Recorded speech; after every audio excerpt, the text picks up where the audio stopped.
I saw your Los Angeles Lakers pull off their third huge upset in the last 8 nights without LeBron James. I think they're trying to send a message. We don't need the king. Okay. We don't need the king? They did something your Clippers couldn't do, Skip.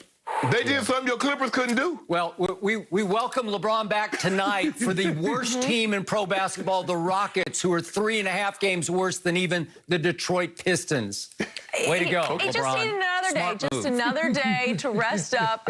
Okay, Shannon, we will get to your Lakers, Skip. I promise you'll have your moment to talk about the king, but we also have full access to Fox's NFL Week 1 schedule for you. Later on in the show, you are not going to want to miss it. We will have full reaction, but I can't believe I'm doing this, guys. We are beginning again with Tim Tebow. Yes, it is Tebow time, as he is reportedly set to sign a deal with the Jaguars. But not everyone in Jacksonville is happy about it. According to a report yesterday, there are people in the Jaguars building who are not, quote, thrilled about the potential signing. Shannon, what does this tell you? How are you feeling about it now? Well, I'm really not surprised, and that's why it was a bad idea. And people say, normally teams say we don't want distraction, but it's already become a distraction to some within that locker room, Skip. You know, pro football, pro sports is supposed to be the last bastion. Well, the only thing that matters is ability. Now, 6 years ago, Tim Tebow walked away from the game of football because he said, you know what? I don't feel I'm getting a fair shake. I'm going to go try my hand at professional baseball. Professional baseball turned their back on him. So he says, you know what? I got a college coach that's not an NFL coach. I'm going to try my hand at pro football at a different position. If Tim Tebow had the ability that Skip Bayless and even Tim Tebow believes he has, he wouldn't be in this position. He would have still been playing quarterback in the National Football League. Or he would have swallowed his pride and said, you know what? Since you guys don't want to give me an opportunity, or my ability doesn't allow me to be consistent at the quarterback position, I'm going to switch positions. I'm going to play tight end. I'm going to play H-back. I'm willing to play special teams. But that was beneath him because Tim Tebow could not see himself as anything other than a quarterback. As he said, I quote, my dreams was playing quarterback in the NFL. Then all of a sudden, that dream turned into a nightmare after 3 years. He says, well, you know what? I can go pick up a baseball bat. Y'all guys don't even really know how talented I am. You're not that talented, Tim, because if you were as talented as you thought you were, you wouldn't be in this position. Skip, this is why it's a bad idea. You already see the coaches, but this is Urban Meyer. Our good friend Urban Meyer, who worked at Fox for a long period of time, flexing his muscle. That's what he's always done at the University of Florida. I'm going to do it Urban's way. At Ohio State, I'm going to do it Urban's way. That's why he hired the strength and conditioning coach that got relieved of his duty after 20 years at Iowa. I'm Urban Meyer. I'm in total control.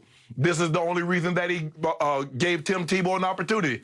I'm Urban Meyer. I'm in control. Skip, the guys in the locker room, they would have, if Tim Tebow was coming in and he's going to be a quarterback, he's going to be a backup, maybe. But Skip, nobody's following a third-string tight end that they don't believe gave it a guy. Was the opportunity that he got was not based on ability, but it was based on who you know.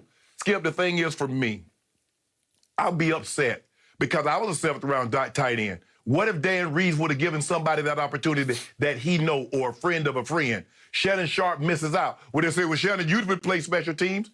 People don't know this, Skip, but I'm going to turn it over to you. All my high school career, I was the long snapper.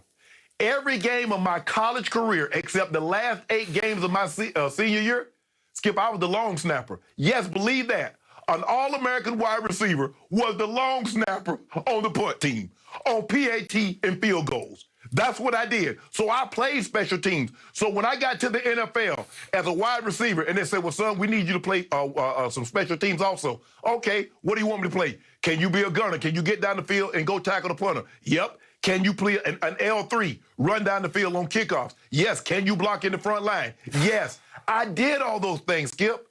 Tim Tebow, had he been a tight end or had been willing to move the tight end and try it 6 years ago, Skip, I believe people would have been more accepting of this. But because they know he only got this because he's Tim Tebow and because Urban Meyer is flexing his muscle, You're going to have resentment. You're going to get pushback, and I'm not surprised. Nor am I. Because when I read this story last night, I literally laughed out loud. He's back, and he's doing it again. Shannon Sharp.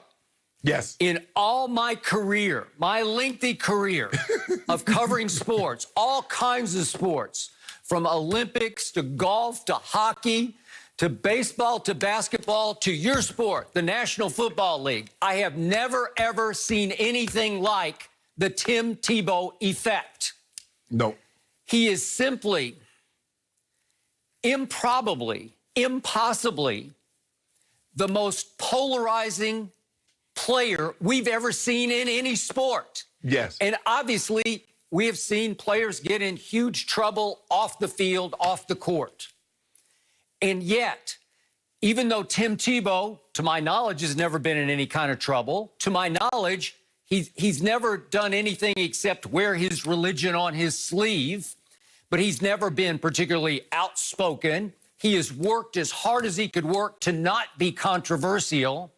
And yet, there's something about this guy that just makes the blood boil. Everybody's blood boil. Everybody has an extremely strong opinion about Tim Tebow.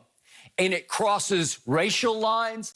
It crosses political lines. It crosses spiritual lines.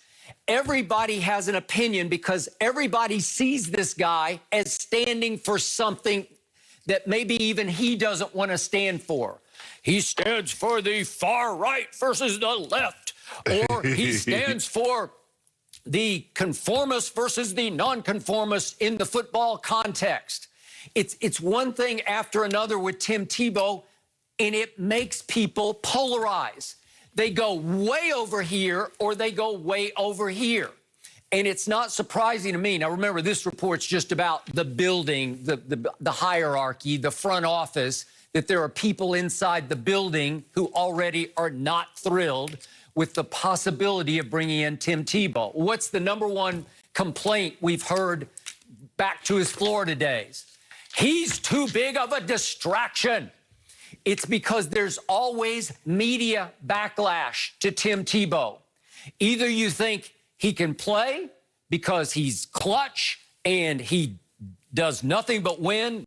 As my music video said back in 2011 on ESPN, all he does is win. Either you think of him in that context or you think of him as he's a lucky bust who can't throw and is getting jobs and opportunities that many other quarterbacks, especially running quarterbacks, never got. And now we cross the racial line into how many black quarterbacks should have gotten an opportunity that Tim got because he was obviously a late first-round draft pick. And I get all that.